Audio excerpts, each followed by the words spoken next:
onajonim deymizu otamiz chetda biroq. Jannat onalar oyog'i ostida-ku deysar.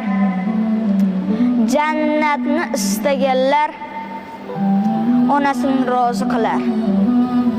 Ona buyuk, muqaddas, shubha yo'q bu fikrga.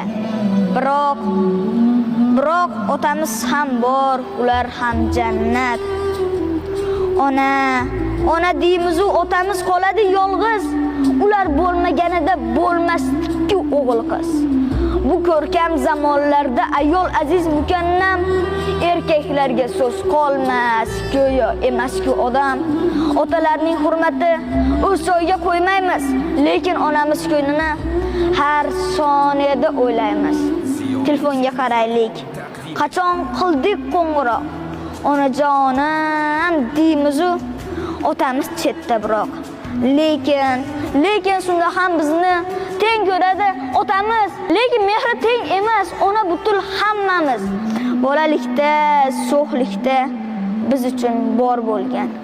Uyga sosibgina isnon olib kirgan. O'qitdi-ku kam qilmay ko'nglimizni so'radi. Sal olis bo'lib qolsak, ko'nglimizni so'radi. Ona davlatdir, bu qadarki foydamiz. Qirolicha onalar-ku, sultonlar-ku otamiz. Sulton bo'lmasa davlat bo'lmay qoladi. Onani ona qilgan aslida otalarimiz bo'ladi. Ikkisin teng ko'raylik. Ona borki hayot bor. Otasini asragan ham jannat. Barakalloh. Firdavs otalar haqida ajoyib monologni ijro etdilar.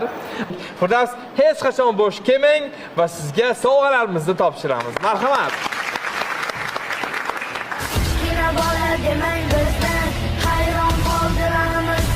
Tabriklaymiz. Rahmat. Sog' bo'ling.